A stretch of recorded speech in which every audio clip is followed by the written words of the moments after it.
Hoje a gente vai mergulhar num assunto que, olha, pode mudar completamente o jeito que se olha para aquela bebida na geladeira. O papo é sério, vou avisando logo, mas é uma informação que todo mundo precisa saber. O que a gente vai ver aqui tem o poder de impactar a saúde de um jeito bem profundo. Então, vamos lá.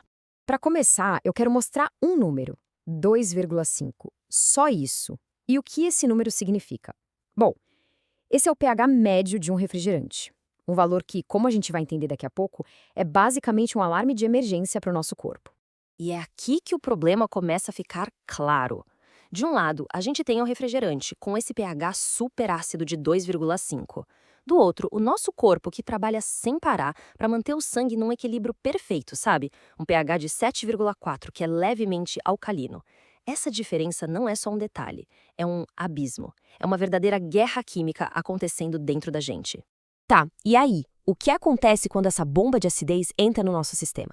Simples, o corpo não tem outra escolha, ele entra em modo de emergência. É como se todas as sirenes internas disparassem ao mesmo tempo. É uma reação de sobrevivência imediata e, como vamos ver, bem drástica. Para a gente ter uma noção do tamanho do estrago, é fundamental entender uma coisinha. A escala de pH não é uma régua normal, ela é logarítmica. O que isso quer dizer? Que um pH 6 é 10 vezes mais ácido que um pH 7. Um pH 5 é 100 vezes mais ácido. Agora, imagina um pH de 2,5. A gente está falando de algo centenas de milhares de vezes mais ácido que o nosso próprio sangue. É uma loucura. Agora, se liga nesse número aqui. 32. Para neutralizar a acidez de um único copo de refrigerante, o corpo precisaria do equivalente a 32 copos de uma água superalcalina com pH 10. Vou repetir, 32 copos para anular o efeito de 1. A conta simplesmente não fecha, né? É assustador. E aqui vem o ponto mais crítico de todos. Se o nosso corpo, por um segundo, decidisse não fazer nada, se ele simplesmente deixasse essa acidez agir, o pH do nosso sangue despencaria para 4,6. E um pH de 4,6 é fatal, morte instantânea. Então, essa reação de defesa do corpo não é uma escolha, é a única coisa que nos mantém vivos nesse momento. Beleza, então o corpo reage para sobreviver. Mas fica a pergunta: como? De onde ele tira munição para lutar contra um ataque químico tão violento e tão rápido?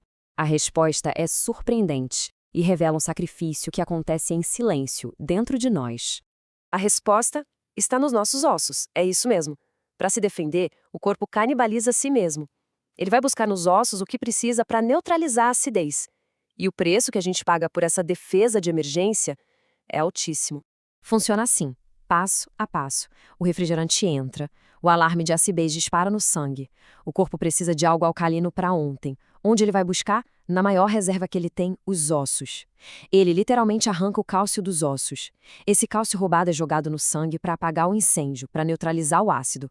No fim, a vida é salva, mas a que custo? Pois é, aqui está a conta. Toda vez que o corpo faz isso, os nossos ossos ficam mais fracos. É tipo usar o extintor de incêndio da sua casa todo dia. Uma hora, ele acaba. É uma solução de emergência que, copo após copo, se transforma num problema crônico e muito, muito perigoso. Então, o ataque vem por dois lados. Por dentro, essa retirada constante de cálcio abre a porta para a osteoporose, deixando os ossos frágeis. E por fora, a acidez do refrigerante age direto no esmalte dos dentes, literalmente dissolvendo eles aos poucos. É a tal da erosão dental. E se parece que o problema para nos ossos e nos dentes, infelizmente não é o caso. Manter o corpo nesse estado de acidez crônica é como abrir a porteira para uma série de outras doenças. É um efeito cascata que afeta o corpo inteiro. Essa condição tem um nome técnico, hiperacidez. Basicamente, é quando o corpo está tão ácido, mas tão ácido que tudo começa a funcionar mal. E pior, ele simplesmente não consegue mais absorver direito os nutrientes bons que a gente come, como vitaminas e minerais. É como tentar encher um balde furado. E o corpo avisa, viu? Ele manda sinais. Sabe aquela azia, aquele refluxo que não passa? Aquele cansaço que não tem fim? Dores nos músculos, nas juntas que parecem não ter motivo? Gastrite, esofagite, até pedra nos rins e na vesícula? Tudo isso pode ser um sinal de alerta, um grito de socorro do corpo, dizendo que está perdendo essa guerra contra a acidez. Agora a conversa fica ainda mais séria. A gente precisa falar sobre o trabalho do Dr. Otto Warburg, um cara que ganhou nada menos que um prêmio Nobel por sua pesquisa. E o que ele descobriu? uma coisa fundamental. Ele provou a ligação direta entre um corpo ácido, com pouco oxigênio, e o ambiente perfeito para o desenvolvimento do câncer. E por que isso acontece? É simples. Um ambiente ácido tem menos oxigênio. E sem oxigênio suficiente, as nossas células não conseguem trabalhar direito, elas entram em pane. Ao mesmo tempo, o nosso sistema de defesa, o sistema imunológico, fica todo bagunçado, enfraquecido.